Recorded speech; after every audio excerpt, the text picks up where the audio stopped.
మరి ఇవన్నీ ఏంటి? ఫేకా? సృష్టించబడినయా? ఆర్టిఫిషియల్ ఇంటెలిజెన్స్తో చేశారా? వారి ఇంట్రెస్ట్ ఏంటి? అంటే ఎవరుండి దీని వెనక నడిపిస్తున్నారు? ట్రాఫిక్ లేని సమయంలో రాత్రిపూట నామవరం వెళ్ళేవాడు దివాన్ చెరువు వరకు వెళ్ళి గుండ్రంగా తిరిగి వెనక్కి రావాల్సిన అవసరం ఏముంటుంది? తలకి బలమైనటువంటి గాయాలు జరిగినటువంటి విషయాన్ని ఎందుకు చెప్పలేదు? మరి ఈ విషయాలు ఏవి కూడా చెప్పకపోవడం ఎందువల్ల అనేటువంటిది కూడా. సో ఆ పోస్ట్ మార్టం చేసినటువంటి వీడియోగ్రఫీ ఏదైతే ఉన్నదో 3 కెమెరాలు రికార్డ్ చేసినటువంటి సీసీటీవీ ఫుటేజెస్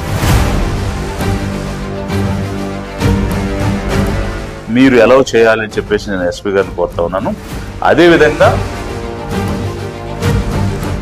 ఆ వీడియోగ్రఫీని కూడా ఇటీవల మన రాష్ట్రంలో ప్రముఖ ఇవాంజలిస్ట్ ప్రవీణ్ గారి యొక్క అకాల మరణం పెను సంచలనాన్నే సృష్టించిందని మనం చెప్పవచ్చు. అయితే ఈ సందర్భంగా at the outset I would like to express my deepest condolences to the bereaved family members. వాస్తవంగా అయితే వారి బ్యాక్గ్రౌండ్ కానీ వారు చేసినటువంటి అంశాల గురించి కానీ నేను పెద్దగా చూడలేదు గతంలో. కానీ ఈ ఇన్సిడెంట్ జరిగిన తర్వాత ఎవరు ఏమిటి అనేటువంటిది కొంత తెలుసుకోవడానికి ప్రయత్నం చేశాను.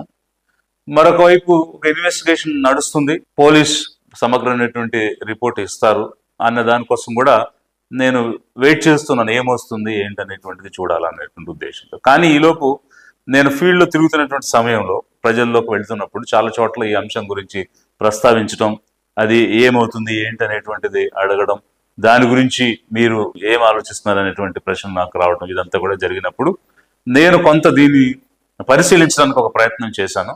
అసలు ఏం జరుగుతుంది, ఏమిటి, హూ ఈజ్ హీ అన్నటువంటి డీటెయిల్స్లోకి వెళితే ఒక ఇవాంజలిస్ట్గా రకరకాల డిబేట్స్లో పార్టిసిపేట్ చేయడం అనేటువంటిది ఒక ఎత్తు అయితే, మతం అనేటువంటిది ముఖ్యం కాదు, మనుషులుగా మనం జీవించాలి, మానవత్వం అనేటువంటిది మంచిది, మానవత్వం అనేటువంటిది గొప్పది, కాబట్టి ఏ మతమైనా మతానికి మించి మానవత్వంగా జీవించాలనేటువంటిది వారు చెప్పినటువంటి వీడియో నేను చూడటం జరిగింది. మనిషి మతాన్ని కడతాడు, మతం నిన్ను చంపుతుంది, మతం నిన్ను విభజిస్తుంది, మతం చిచ్చు పెడుతుంది, మతం జలసి ఇస్తుంది, మతం అవతలి వాడి కంటే నిన్ను గొప్పగా నీకు పంపు కొడుతుంది. మనిషిని హిందువుగా చూడొద్దు, ముస్లింగా చూడొద్దు, క్రైస్తవుడిగా చూడొద్దు, బౌద్ధుడిగా చూడొద్దు, మనిషిని మనిషిగా చూడొద్దు. మరి జరిగినటువంటి తీరు చూస్తుంటే అనేక రకమైనటువంటి అనుమానాలు ఈరోజు ప్రజల్లో ఉన్నాయి, అలాగే వారిని విశ్వసించి ఫాలో అవుతున్నటువంటి వారిలో కూడా ఉన్నాయి. ఈరోజు ప్రభుత్వం మీద ఒక బాధ్యత ఉంది, ఏమిటి అని అంటే నిజ నిర్ధారణ చేసి ప్రజలకు చెప్పాల్సినటువంటి అవసరం ఈరోజు ప్రభుత్వం పైన ఉన్నది. ఘటనా స్థలానికి వెళ్ళిన తర్వాత మొట్టమొదట పోలీస్ దీన్ని ఒక యాక్సిడెంట్గా నమోదు చేయడానికి రిలవెంట్ సెక్షన్స్ని పెట్టి, తర్వాత దాన్ని ప్రజలు అనుమానంగా ఉంది, ఇది యాక్సిడెంట్ లాగా అనిపించడం లేదు అనేటువంటి వాయిస్ వచ్చిన తర్వాత సెక్షన్స్ మార్చి ఒక డౌట్ఫుల్ డెత్ కింద ఇన్వెస్టిగేషన్ అనేటువంటిది ప్రారంభం చేయడం జరిగింది. అసలు వాస్తవంగా ఇప్పుడు ఇట్లాంటి ఒక ప్రముఖమైనటువంటి వ్యక్తి మరణం జరిగినప్పుడు ముందుగానే ఒక ప్రీ కంక్లూజన్కి రావడం అనేటువంటిది కరెక్ట్ కాదు. ఇన్వెస్టిగేట్ చేసి కంక్లూడ్ చేయడం అనేటువంటిది సాధారణంగా జరగాల్సిన అంశం ఒకవైపు అయితే, పబ్లిక్ డిమాండ్ మీద దాన్ని డౌట్ఫుల్ డెత్ గా ఇన్వెస్టిగేషన్ స్టార్ట్ చేశారు. ఓకే, పోలీస్ సైడ్ నుంచి రిలీజ్ చేసినటువంటి వీడియోస్, ఎస్పెషల్లీ సీసీటీవీ ఫుటేజెస్ చూపించారు. వారు బయలుదేరినటువంటి సమయం కానీ, ఈచ్ టోల్ గేట్ ని పాస్ అయినటువంటి టైం కానీ పక్కాగా చూపించుకుంటూ రావడం జరిగింది. అయితే అది ఒకసారి నేను గమనించిన తర్వాత కీసర టోల్ గేట్ దగ్గరకు వచ్చినప్పుడు పోలీస్ చూపించినటువంటి వీడియోలో స్టడీగా ఫామ్గా డ్రైవ్ చేసుకుంటూ వీరు వెళ్ళిపోవడం జరిగింది. అలాగే నెక్స్ట్ కీసర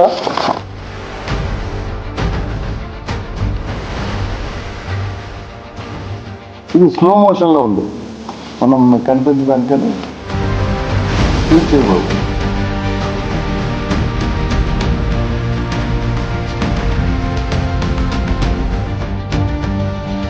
కానీ కొద్ది రోజుల తర్వాత వచ్చినటువంటి వీడియో చూస్తే అదే టోల్ గేట్ దగ్గర అదే సీసీటీవీ ఫుటేజ్ లాగా అతను సెల్ఫ్ యాక్సిడెంట్ చేసుకున్నట్టుగా చూపిస్తున్నటువంటి వీడియో వచ్చింది.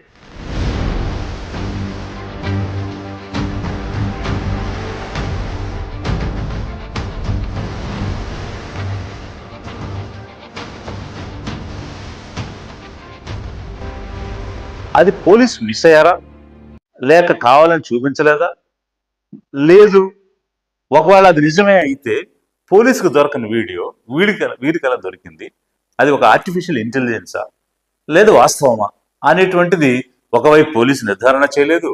వారిచ్చిన దాన్ని మనం అఫీషియల్గా తీసుకున్నప్పుడు మరి ఇవన్నీ ఏంటి, ఫేక్గా సృష్టించబడినయా, ఆర్టిఫిషియల్ ఇంటెలిజెన్స్తో చేశారా? ఒకవేళ అలా జరిగి ఉంటే దీనిలో వాళ్ళ ఇంట్రెస్ట్ ఏంటి, ఎందుకు చేయాల్సి వచ్చింది? ఒకవైపు ఇన్వెస్టిగేషన్ జరుగుతుంది, ఒకవేళ అది యాక్సిడెంటా కాదా అనేటువంటిది తెలుస్తుంది. మరి కొత్తగా కొన్ని శక్తులు తయారైపోయి, కొన్ని గ్రూపులు తయారైపోయి రకరకాల వీడియోస్ ద్వారా ఒక క్యారెక్టర్ అసాసినేషన్ చేసుకుంటూ అందుకే చనిపోయాడు, అందుకే యాక్సిడెంట్ అయింది, తాగుతూ వెళ్ళాడు, తూలుతూ వెళ్ళాడు, పడిపోయాడు అనేటువంటి అంశాలను తీసుకురావడంలో ఉన్న ఉద్దేశం ఏమిటి? ఈ వెస్టెడ్ ఇంట్రెస్ట్లు ఎవరి, ఎందుకు ఈ విధంగా జరుగుతుంది? ఇలా జరుగుతున్నటువంటి సమయంలో అపోహలు అనుమానాలు పెరుగుతున్న సమయంలో ఒక క్లారిఫికేషన్ అనేటువంటిది డిపార్ట్మెంట్ నుంచి కూడా రావాల్సిన అవసరం ఉంది. అది కూడా రావడం లేదు, మరిన్ని అనుమానాలు క్రియేట్ అవుతున్నాయి. ఇంకోవైపు కొన్ని ఛానల్స్ కూడా తీసుకుని ఇది యాక్సిడెంట్ అని ప్రూవ్ చేయడం ప్రయత్నం చేస్తున్నాయి. వారి ఇంట్రెస్ట్ ఏంటి అంటే ఎవరుండి దీని వెనక నడిపిస్తున్నారు అంటే, ఒకవేళ హైడ్ కిల్లర్స్ ద్వారా జరిగిందా, ఎవరైనా పనిగట్టుకుని ఒక స్కెచ్, ఒక కాన్స్పిరసీ జరిగిందా, ఇది ఎక్కడ బయటకు వస్తుందో అని కన్ఫ్యూజన్ క్రియేట్ చేయడానికి ఇన్ని వీడియోలు వచ్చినాయా? ఇవన్నీ కూడా రకరకాల అనుమానాలు ప్రజల్లో ఉన్నాయి. ఇవన్నీ కూడా ప్రభుత్వం నుంచి, డిపార్ట్మెంట్ నుంచి క్లారిఫై చేయాల్సిన అవసరం ఉన్నది. పోలీస్ ఇచ్చినటువంటి ఇన్ఫర్మేషన్ ప్రకారం నామవరంలో ఒక సైట్ కొనుక్కున్నారు. అక్కడ ఏదో కన్స్ట్రక్షన్ యాక్టివిటీ కోసం ఆకాష్, జాన్ సమ్ నేమ్స్ చెప్పారు, వాళ్ళకి తెలుసు అక్కడికి వెళ్తున్నారని. మరి సాధారణంగా ఏలూరు వైపు నుంచి కొవ్వూరు మీదుగా వెళ్ళేవారు ఎవరైనా నామవరం వెళ్ళేవాళ్ళు టౌన్లో నుంచి వెళ్తారు. అందులోనూ మోటార్ బైక్లో నుంచి వెళ్ళేవాళ్ళు రైల్కమ్ రోడ్ బ్రిడ్జ్ని యూజ్ చేసుకుని నామవరంకి వెళ్ళడం అనేటువంటిది సహజంగా జరిగేటువంటి అంశం. బైపాస్లో వెళ్దాం, ట్రాఫిక్ ఉండదు అనుకుని 4 వీలర్స్లో అట్లా వెళ్ళేవాళ్ళు వెళ్ళొచ్చేమో. కానీ ట్రాఫిక్ లేని సమయంలో రాత్రిపూట నామవరం వెళ్ళేవాళ్ళు దివాన్ చెరువు వరకు వెళ్ళి గుండ్రంగా తిరిగి వెనక్కి రావాల్సిన అవసరం ఏముంటుంది? అది కూడా 430 కిలోమీటర్లు ట్రావెల్ చేసి వచ్చి ఇంకా 5 నిమిషాల్లో ఇంటికి చేరుకుంటాం కదా అనుకున్న సమయంలో డెస్టినేషన్ రీచ్ అయ్యే ముందు యాక్సిడెంట్ అయి చనిపోయాడు అనేటువంటిది, ఇవన్నీ కూడా చాలా అనుమానాలకు దారితీస్తూ ఉన్నాయి.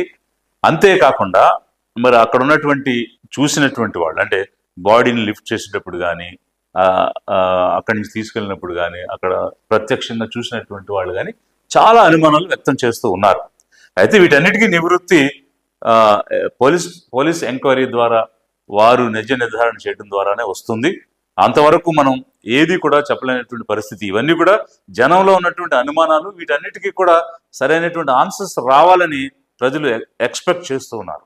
ప్రిలిమినరీగా పోస్ట్ మార్టంకి సంబంధించినటువంటి ఇన్ఫర్మేషన్ ని SP, other police officers present చేసినప్పుడు బాడీకి సంబంధించి ఫేస్ మీద ఉన్నటువంటి గాయాల గురించి మాట్లాడారు.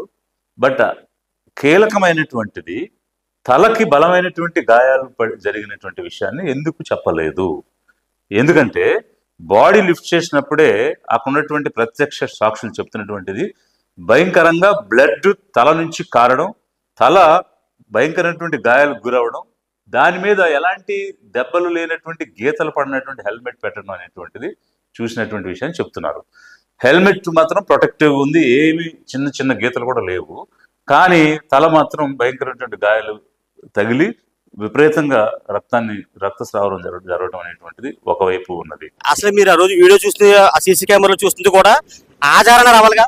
ఎవరైతే ఒక డూప్లికేట్ వ్యక్తి రావాలో ఆ వ్యక్తి జారిన బైక్ ఆనవాళ్ళు ఉండాలిగా, అది లేవు. అసలు కర్రలాగా వస్తే పొడుగుపెట్టి ఎంతలాగైనా ఇక్కడ పడింది అనుకోండి, ఆ స్పాట్ లో పడింది అనుకుందాం, పడిన తర్వాత బండి ఆ పక్క ఈ పక్క పడితే మీదలాగా ఉంటుంది సార్. అసలు పైగా లోనంతా తలంతా హెల్మెట్ తీగానే మేము రోజు ఇంత రద్దగట్ట కింద పడింది. హెల్మెట్ తీగానే లోపల నుంచి రక్తం పడింది. అసలు హెల్మెట్ పగిలిపోవాలిగా.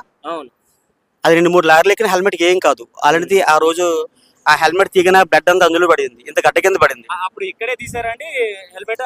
హాస్పిటల్ ఇక్కడ ఆల్రెడీ తీసారు ఫస్ట్, తీసిన తర్వాత మళ్ళీ పెట్టేశారు. హెల్మెట్ తీయగానే అక్కడ అంటే దెబ్బ ఎక్కడ తెలియదు తెలియాలి కదా, అవును ముందు తెలియాలి కదా, చూసారు వెంటనే పెట్టేశారు. మరి ఫేస్ లో మౌత్, నోస్ ఇవన్నీ కూడా భయంకరంగా షార్ప్ కట్స్ కనిపిస్తున్న సమయంలో మాస్క్ మాత్రం చెక్కు చెదరకుండా పక్కనే ఉంది. గ్లాసెస్ కానీ మాస్క్ కానీ పక్కనే ఉన్నాయి. అక్కడ ఏ చిన్న దెబ్బ కూడా, చిన్న చినుగు కూడా లేదు. తర్వాత అక్కడ మాస్క్ ఉందా అంటే ఫొటోస్ లో ఆ, మాస్క్ టోపీ, మాస్క్, స్పెట్స్ ఇక్కడ ఉన్నాయి. పక్కన ఉన్నాయి, అలా మడత పెట్టినట్టు ఉన్నాయి. ఆ మాస్క్ ఎవరైనా పడితే మాస్క్ పక్కన ఉన్నాయి. పక్కన ఉన్నది ఎవరు తీసి పెట్టలే. ఇప్పుడు కళ్ళు, మన కళ్ళజోడు పెట్టుకున్నప్పుడు అది చెదుగుతుంది కదా, యాంగిల్ అని ఇరుగుతుంది కదా, ఇరిగితే మాస్క్ అని కూడా డస్ట్ అవుతుంది. అది మడత పెట్టినట్టు పెట్టారు కదా అక్కడ. మాస్క్ ఏమైనా చిరిగినట్టుగా గానీ అట్లా కనబడిందా? లేదు లేదు, ఈతలు పడినట్టుగా గానీ ఏం లేదు, అవన్నీ బాగున్నాయి. మాస్క్ బాగుంది. మరి ఈ విషయాలు ఏవి కూడా ఈ రిపోర్ట్ లో వారు ప్రజెంట్ చేసినప్పుడు చెప్పకపోవడం ఎందువల్ల అనేటువంటిది కూడా రకరకాల అనుమానాలకు దారితీస్తూ ఉంది.